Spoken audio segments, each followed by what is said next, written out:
sinners, and saints. Dust off those horns and halos. It's time for Alley After Dark.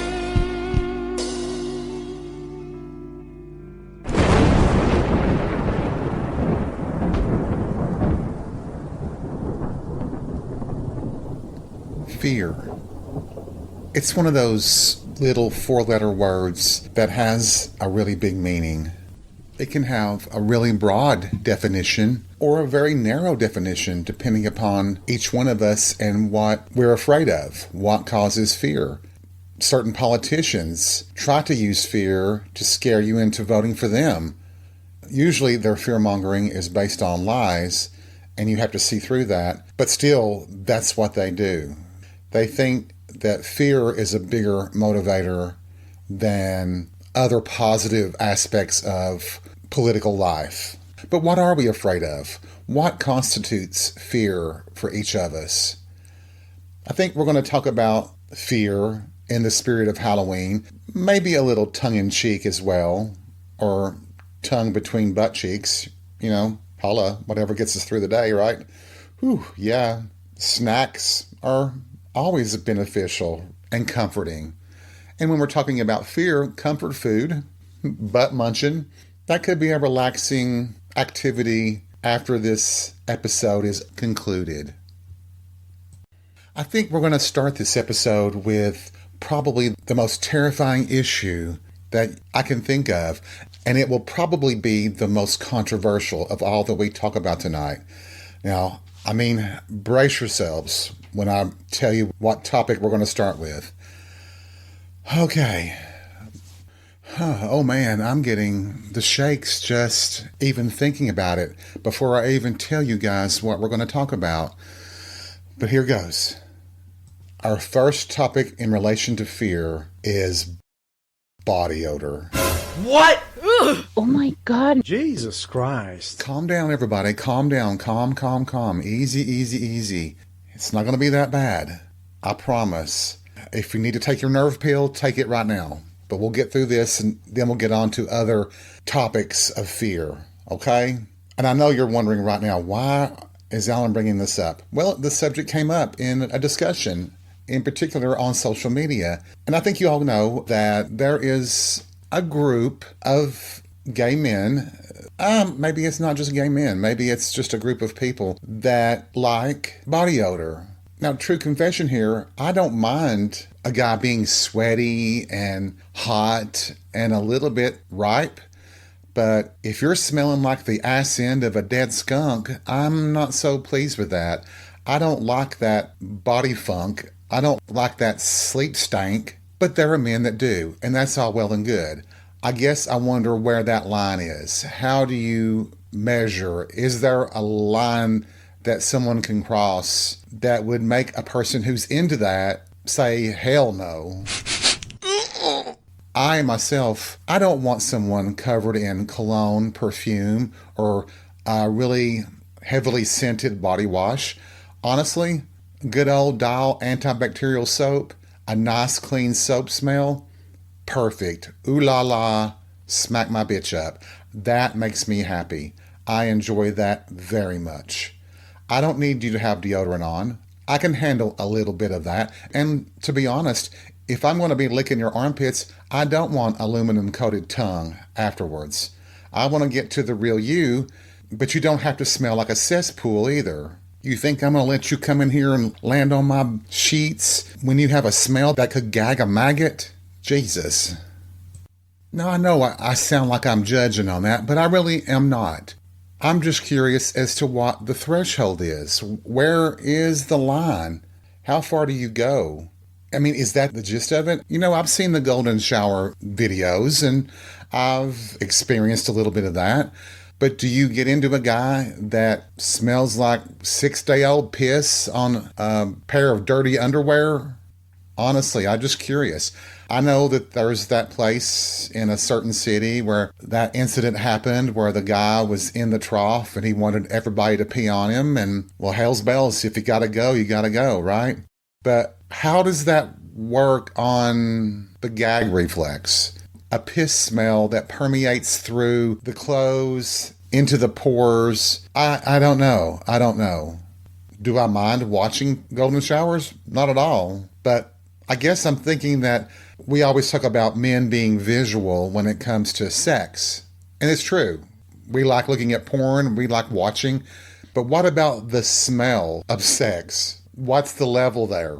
And, I can always flash back to that bisexual three-way when the husband moved my head toward his wife's cooch and I threw up off the side of the bed. There was nothing wrong with that cooch. It was fine. There was no tuna smell or nothing like that, but it was cooch. So it wasn't, I guess it was the visual along with the cooch smell, which I know heterosexual men get fired up over that. But us pole smokers, I have to beg your pardon, it's not a rose garden.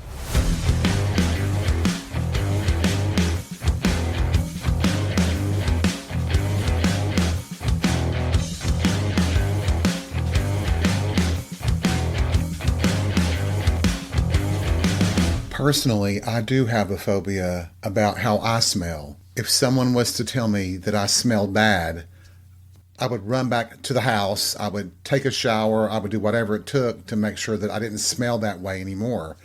I would just have to wonder why I would ever be out where I smelled bad, because I don't really do that. I guess if someone's saying that I smell bad, they just don't like me, do they? Well, hell, you could just say you don't like me, but I guess telling me that I stink gets under my skin better than saying you don't like me. So, more power to you on that one. I just would have to question it since I know that I smell like Dial soap. Maybe you hate that smell. Maybe that's what you would be hating, is that smell. Can't please everybody, right? Not even a two-bit podcaster talking about the misadventures of his life out here in the Bible Belt, right? Right. I believe it was Franklin Roosevelt who said, "The only thing we have to fear is fear itself." But I wonder how he would feel about that if you were a gay man coming out of the closet and you had haters coming after you. We all have haters for one reason or another. The only time that I have felt fear were times when I was alone coming out of the club, and you would get that sense that people that were approaching in a car were bashers, and it would always be 4, 5, 6 or more against one. And that fear is a necessary fear to protect yourself. One of the things to do would be never go out by yourself. But you know what? You should be able to walk the streets. You should be able to leave a nightclub and go to your car and not worry about getting attacked, beaten up, killed because of who you are or because of where you were having fun. I don't know how they can just make, well, they don't have to, I guess. They just assume that if you're going to a gay bar, that you have to be either a gay person or a supporter, and they don't differentiate from the two. But isn't it just really something how they have to work in a pack, a herd mentality, because that's what reinforces their so-called, well, their hatred, their bigotry. One-on-one, they can't really defend themselves either physically or metaphysically. They can't make a rational argument as to why they hate somebody enough to hurt them. But in that instance, your instincts, that fear can potentially save your life. And the same thing goes for women and girls. I know, we all have the right to go anywhere we want to by ourselves or with friends, and we should be safe. We should be free to do that and not worry. But we all know that's not the world we live in. Maybe I'm using the word fear incorrectly here, but to me, there's always that tinge of fear that leads to caution, and we all should be cautious. We have to be cautious. So the only thing we have to fear is fear itself. Yes, the fear can cause us to make even worse mistakes, overreactions, underreactions. We have to be able to think it through and be prepared for a situation that could get out of control but try not to let that fear freeze us, keep us from taking action. And I am preaching to myself right here too. Boys and girls, sinners and saints, bitches and taints. We all need to keep that in mind in situations. You know, I've mentioned it before. I've mentioned it several times. When you meet someone and that little voice inside your head says, there's something not right here, I think you should believe it. I think we do have natural instincts that can give us the heads up that something just isn't quite right. If that's fear, to me, sometimes I would consider that positive fear. Being cautious, being aware of your surroundings can keep you alive and will protect you so that you aren't paralyzed in fear or put in harm's way. You can call me a hypocrite for saying it like that, but that stems from my own family, my baby nieces and nephews. I worry about them in schools. I worry about school shootings. I worry about them, the stranger danger. I'm worried about them being kidnapped by some monster. You worry about them being on a school bus. I mean, there's so many things like that that you worry about, which is fear. I fear for their safety. There's only so much you can do. It doesn't stop you from being afraid. Barely a month ago, one of my best friends died from cancer. He had said that he had lived a full life and he was okay with the circumstances that he was in. Not only does it hurt that I've lost a good friend and I miss him, but it once again reminds you of your mortality and your vulnerability as you get older. I know I've spoken on this a few times, and I wanted this to be a little bit more lighthearted for Halloween, but I got to be honest about it. When we're young, our parents worry about us because we're vulnerable as children. But as you get older, you start feeling that vulnerability again. You're not as quick as you used to be. Your reactionary times, your reflexes aren't as strong as they were when you were in your 20s. The world puts more pressure on you as you get older. The fear of being in bad health, the fear of not being able to take care of yourself, running out of money. Those things are my greatest fears over almost everything else as I get older, and I'm a single person. My friend was really lucky that he had a really close couple of people who were there to the very end. All of us were there for support, but he did have a core group of people that took care of him. And I think for me, I wonder, and I've said it before, I know, will I have the same outcome? Will I have people that will help if I need that kind of help? And we never know that. We never know. I find myself being more on guard when I walk through a parking lot if it's dark. I take additional precautions solely because of my age and sometimes doubting my abilities or capabilities, if you will, if something arose like an attempted mugging or something. I consider those things and use my vulnerabilities at my age as a factor, even though I'm in very good health. I'm physically active.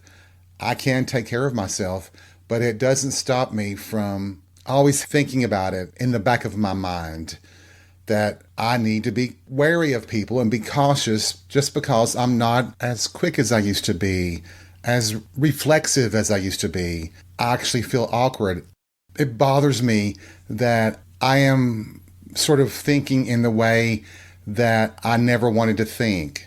But maybe that's just a natural inclination as we get older, that it's just a natural progression that we recognize in ourselves our vulnerabilities, and that instills that fear of not being in control, which is probably my number one fear for myself that there is.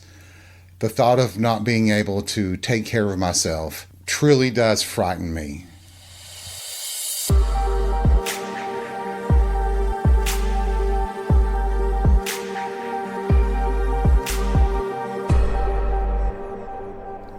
Maybe The better quote for this episode would have been Sophia Petrillo from the Golden Girls. You got nothing to fear but fear itself. And of course, the boogeyman. And the reason why I would choose that over the Franklin Roosevelt quote is because, yeah, it's a big, bad, dangerous world out there. But that doesn't mean that all these big, badass men that know kung fu and can shoot 5,000 guns and all that are totally immune to danger. Sometimes their arrogance can get them in more trouble than us cautionary people. I think about just times during the COVID pandemic when we were all basically stuck at home. I discovered an app called Randonautica.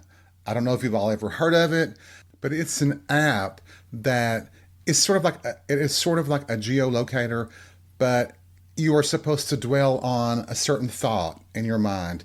And Randonautica generates coordinates that will reflect on what you are thinking about. And it really is like an attractor of strange things.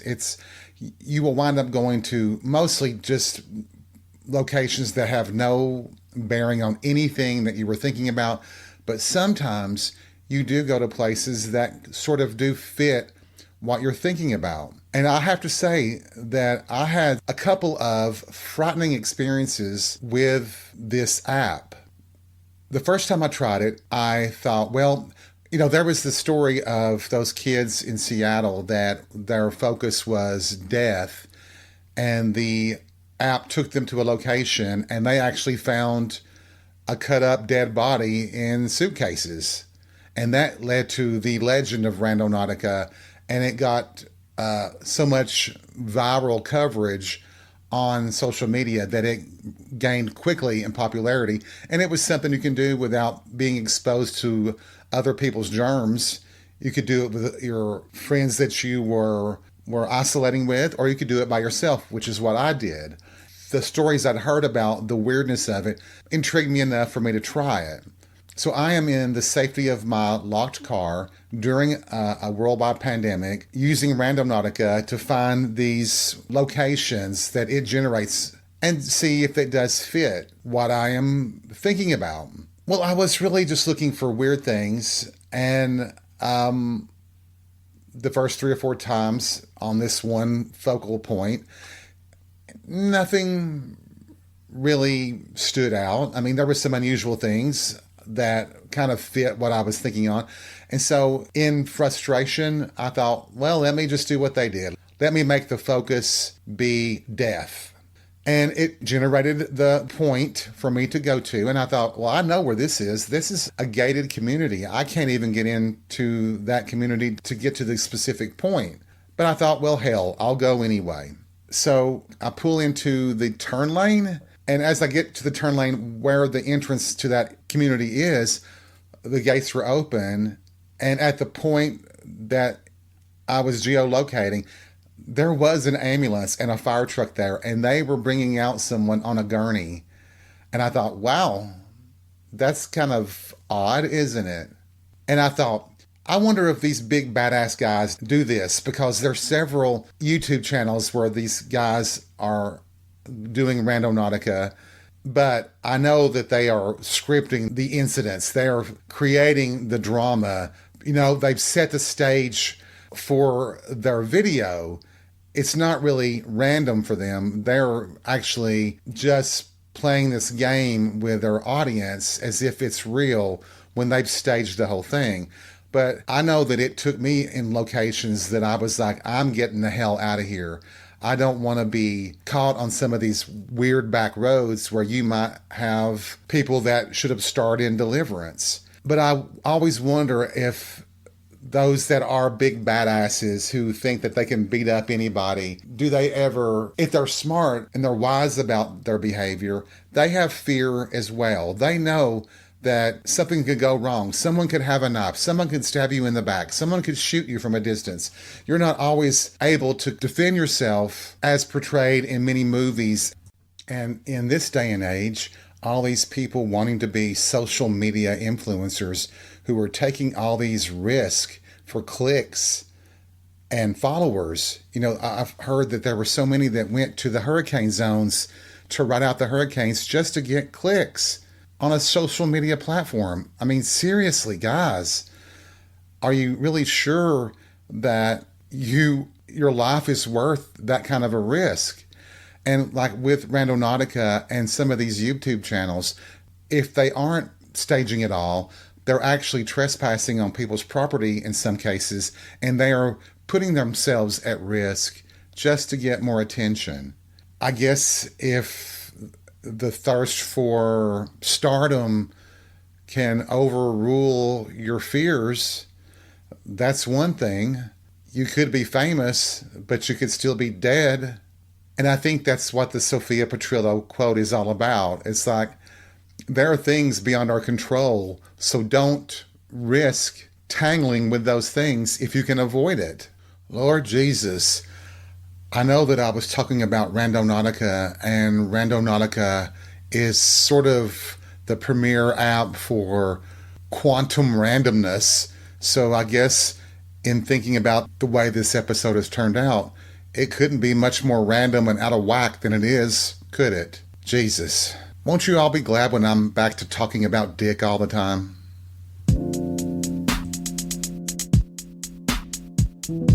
Thank you for joining me for this not so Halloween episode. I hope you've had a good time. Not too freaked out. Not too pissed off at the randomness. Remember, take life by the balls and be real. We'll see you soon.